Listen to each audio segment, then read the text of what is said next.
पाठ 7 देश प्रेम के दाम। सन 1942 के दिनों की बात है। महात्मा जी तथा स्वतंत्रता आंदोलन के अन्य नेता गिरफ्तार कर लिए गए थे। ब्रिटिश सरकार के विरुद्ध जन चेतना जगाने के इरादे से नारायण बाबू भूमिगत हो चुके थे और छद्मवेश में उड़ीसा के एक छोर से दूसरे छोर तक आजादी की अलख जगाते घूम रहे थे। अंग्रेज सरकार ने उन पर 1000 रुपए के इनाम की घोषणा कर दी थी। घर पर पत्नी सौदामिनी और 2 वर्ष के बेटे सनातन के अलावा और कोई न था। पुलिस बार बार सौदामिनी से पूछताछ करने आती थी। पिछले 2-3 महीनों में नारायण बाबू आधी रात में घंटे 2 घंटे के लिए 1-2 बार ही घर आए थे। पत्नी और बेटे को देखकर 2 बोल हिम्मत और सांत्वना के देकर चले जाते थे। उस आधी रात को भी वे केवल घंटे भर के लिए घर आए थे। घर पहुंचने पर देखा कि सनातन बुखार में बेहाल पड़ा है। सौदामिनी ने छलछलाए नेत्रों से कहा, तवे से तपती इसकी देह छोड़कर कैसे जाओगे? रात बीतती तो डॉक्टर या वैद्यराज को दिखा देते। अब इस रात में क्या करूं? मुझे बहुत डर लग रहा है। आकाश में मेघ घिर रहे थे। परत दर परत अंधेरा सारे परिवेश को आशंका और भय से व्यग्र किए दे रहा था। कोई आवारा कुत्ता रात के सूने रास्ते पर भौंक रहा था। ऐसे में अकेली सौदामिनी के पास बीमार बच्चे को छोड़कर देश प्रेम की जलती आग में कूदने की हिम्मत नहीं हो रही थी। सनातन अपनी नन्ही हथेलियों में उनका हाथ पकड़े था। बुखार तेज था, साथ में पुत्र स्नेह की उष्मा मिल गई। घंटे भर में उस जगह को छोड़ अन्यत्र जाना था। नारायण बाबू इस निर्देश को भुला बैठे। सनातन को गोद में लेकर रात भर बैठे रहे। सुबह पुलिस की सीटी सुनकर जगह बदलने की हिदायत याद आई। मकान पुलिस के घेरे में था। पकड़े गए। 4 वर्ष जेल के अंधेरे में सड़ना पड़ा। महात्मा गांधी के आह्वान पर नौकरी छोड़कर पूरे तन मन से स्वतंत्रता आंदोलन में कूद ही चुके थे। अपने जीवन में देश को स्वतंत्र हुआ देखेंगे या जेल से छूट बेटे पोतों बहू नातियों को लेकर घर बसाएंगे, यह सपने में भी नहीं सोचा था।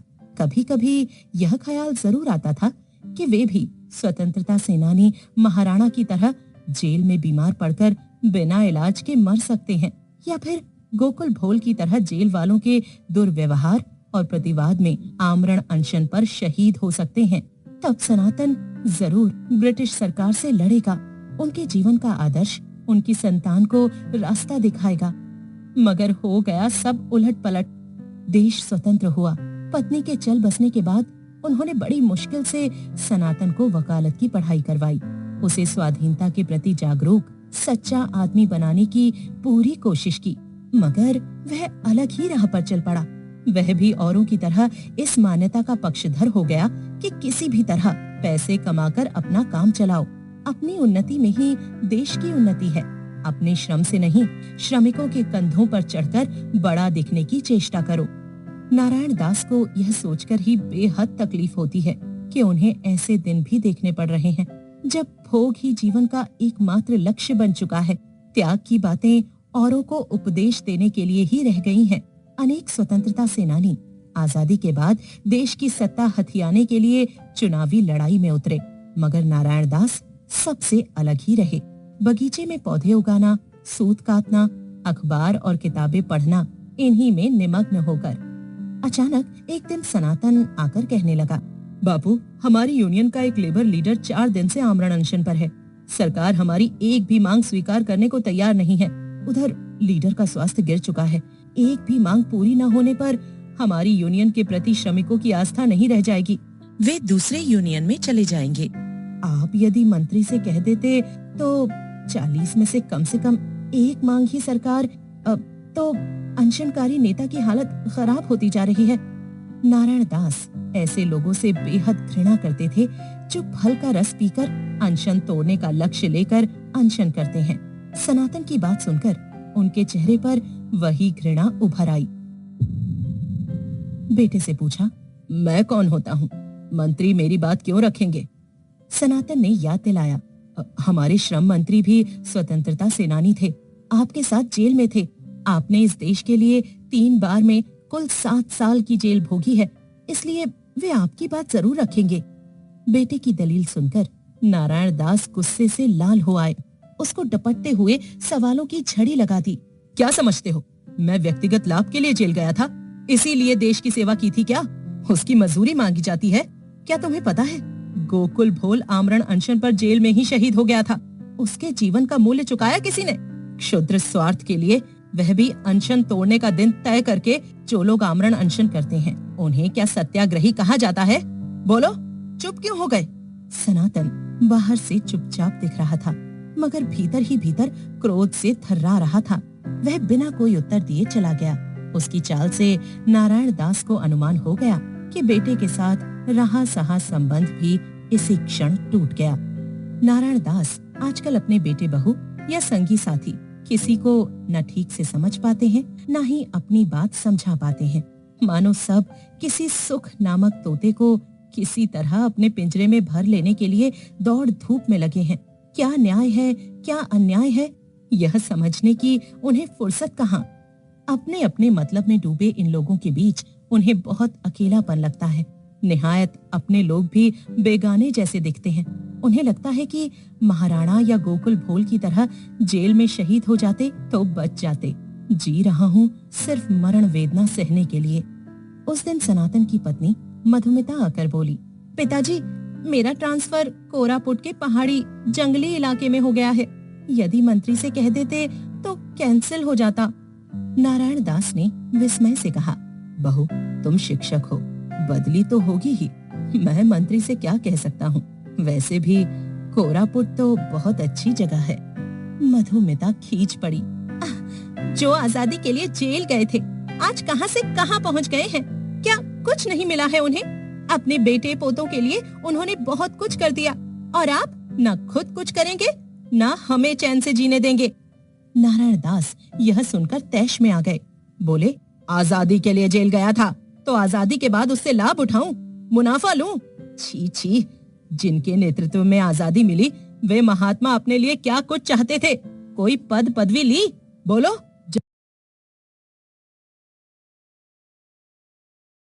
मधुमिता चुप नहीं रही। ससुर को सुना ही दिया। डॉक्टर ने आपको रोजाना दूध पिलाने के लिए कहा था। मैं नौकरी छोड़ दूं तो दूध के पैसे क्या आजादी चुकाने आएगी? मैं बच्चों को छोड़ कोरापुट नहीं जा सकती। नारायण दास मांस मछली नहीं खाते, इसलिए दूध का ही ताना मारा जा सकता था। अगले दिन से उन्होंने दूध पीना ही छोड़ दिया। बहू या बेटे किसी ने पीने का आग्रह भी नहीं किया। बेटे से संपर्क पहले ही टूट चुका था। उस घटना के बाद बहू ने भी ममता का बंधन शिथिल कर लिया। अपने परिवार में नारायण दास बिल्कुल निस्संग, अनावश्यक और फालतू चीज की तरह उपेक्षित पड़े रहते। अपने ही घर में पराये बन गए। तबीयत बिगड़ने पर वे किसी से कुछ नहीं कहते। वे समझ गए कि इस युग में पैसा ही सब कुछ है। जिसमें पैसा कमाने की कला नहीं, उसके जीवन का कोई मूल्य नहीं। पैसे न होने पर सच्चे आदमी को यहाँ कोई नहीं पूछता। कमाऊ ना होने पर परिवार में कोई नहीं पूछता। बेटा, बहू, पोता, पोती, किसी का इसमें दोष नहीं। उन्होंने अपनी आंखों देखा है। जिन्होंने आजादी के लिए थोड़ा भी त्याग किया है, उसके बल पर बाद में बहुत कुछ बटोरा है। मकान, खेत खलिहान, कोटा परमिट से लेकर पद पदवी तक अनेक चीजों के लिए हाथ पांव मारे और पा भी गए। उस दृष्टि से स्वयं में वे असमर्थ हैं, असफल हैं। अतीत के त्याग को पूंजी बनाकर भोग सामग्री जुटाने में वे कभी सफल नहीं हो पाए। कई बार स्वयं से पूछा है, क्या दारोगा की नौकरी इसलिए छोड़ी थी कि आजादी के बाद मौज उड़ाएंगे? इसी लोभ से गांधी जी के असहयोग आंदोलन में कूदे, एक से एक बढ़कर दुख सहे। आखिर हमारे सपने के भारत को हो क्या गया है? कहाँ गया त्याग, देश प्रेम? उनकी आंखें आंसुओं से धुंधला गईं। जीने का लोभ फीका होता जा रहा है। महाराणा, गोकुल भोल जैसे सैकड़ों गांधीवादी लोग उनकी आंखों के आगे उभर रहे हैं। मन ही मन उनसे ईर्ष्या हो आती है। बार बार ये शब्द फूटते हैं, आप सब भाग्यवान हैं। देश का अधोपतन देखने से पहले ही चले गए। देशवासियों को प्रेम ही देते रहे, मेरी तरह उनके लिए या उनकी संतान को दुर्भाग्य कभी नहीं झेलना पड़ा। मधुमिता को कोरापुट में अखबार पढ़कर पता चला कि ससुर बीमार हैं। अखबार में कहीं छोटी सी खबर छपी थी, छोटे छोटे अक्षरों में, नारायण दास अस्वस्थ हैं। पढ़कर मधुमिता चौंक उठी। उसने तुरंत स्कूल से छुट्टी ली और कुछ फल और दवाइयों सहित कटक आ पहुंची। पत्नी को अचानक देख सनातन ने हैरान होकर पूछा, आज तो तुम्हारी छुट्टी नहीं थी, फिर अचानक इधर कैसे चली आई? मधुमिता ने संक्षेप में बताया, अखबार में तुम्हारे पिताजी की बीमारी की खबर पड़ी। मैं समझ गई, हालत नाजुक है, वरना अखबार में न छपा होता। कैसे हैं वे? सनातन ने निर्लिप्त भाव से कहा, बीमारी अचानक नहीं आई, कई दिनों से खाट से लगे हैं, उम्र भी हो चली है, घिसटने से बेहतर है चले जाएं। तुमने नाहक ही अपनी छुट्टी खर्च की। मधुमिता के चेहरे पर रंज नहीं था। दबे स्वर में कहा, क्या कह रहे हैं? वे देश के गौरव हैं। आजादी के लिए 7 साल जेल में रहने के एवज में केंद्रीय सरकार उनके लिए 500 रुपए महीना भत्ता मंजूर किया है। देखिए, यह पत्र आया है दिल्ली से। 500 मासिक भत्ता? अब सनातन भी चौंका। बहुत दिन पहले उसी ने बापू की इच्छा के विरुद्ध जबरन उनके हस्ताक्षर लेकर एक दरख्वास्त दिल्ली भेज दी थी।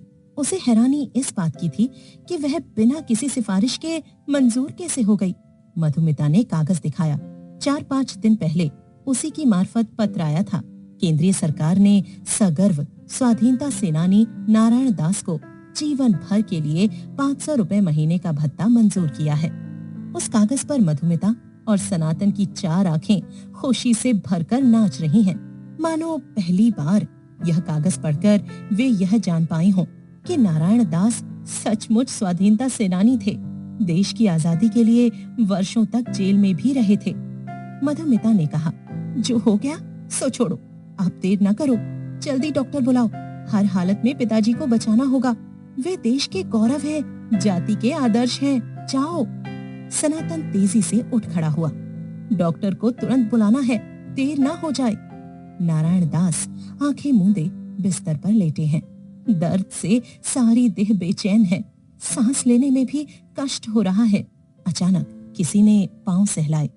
नारायण बाबू ने पूछा, कौन? गोकुल? नहीं पिताजी, मधुमिता हूँ। आपकी तबीयत नरम जानकर कोरापुट से चली आई। बहू की ही आवाज है, मगर बहू पांव सहला रही है। उन्हें विश्वास नहीं हुआ। जेल के दिनों में बीमार होने पर एक और राजबंदी गोकुल उनकी सेवा करता था। मन लगाकर सारे काम कर देता, तलवे में तेल लगा देता, पैर दबाकर उंगलियां चटका देता। अब तो पांव पिराने या हाथ में दर्द होने पर गोकुल याद आ जाता है। मरते समय का उसका चेहरा झलक उठता है। अतः पांव किसी ने छुए कि गोकुल समझ के चौंक उठे। मधुमिता ने कहा, पिताजी मैं आ गई हूँ, आप ठीक हो जाएंगे। उन्हें डॉक्टर बुलाने भेजा है। आपके स्वस्थ ना होने तक मैं कोरापुट नहीं जाऊंगी। तो यह सपना नहीं था? नारायण दास ने आंखें खोल क्षीण स्वर में पूछा, यह है? फिर संकेत से सिरहाने तक आने को कहा। मधुमिता की आंखें पता नहीं क्या सोचकर छलछला आईं। बोली, पिताजी डर की कोई बात नहीं है, वे डॉक्टर बुलाने गए हैं। आप 2-4 दिन में स्वस्थ हो जाएंगे। नारायण दास ने स्थित प्रज्ञ की तरह कहा, नहीं बेटी, मरण से डर नहीं है। सचमुच देश आजाद होने के बाद मेरी जरूरत पूरी हो गई है। मधुमिता खुद को संभाल नहीं पाई, कहने लगी, पिताजी ऐसा न कहें, देश गुमराह हो रहा है। अभी आपको जीना होगा, बहुत दिन रहना होगा। सरकार ने 500 रुपए का मासिक भत्ता मंजूर किया है। मैं आपकी सेवा करूंगी। बहू की बात सुनकर नारायण दास की छाती में हुक सी उठी। तन मन दर्द से भर गया। चेहरे पर हल्की सी मुस्कान लाते हुए कहा, बेटी, सरकारी भत्ते की तरह तेरा स्नेह भी मुझे बहुत देर से मिला। मैं उसका उपभोग कर नहीं पाया। मधुमिता ने देखा, ससुर के चेहरे का रंग अचानक बदल रहा है। आंखें मूंद गई हैं। चेहरा सचमुच किसी शहीद की तरह है, उन शहीदों की तरह जिनके चेहरे मधुमिता ने सिर्फ किताबों के पन्नों में देखे हैं।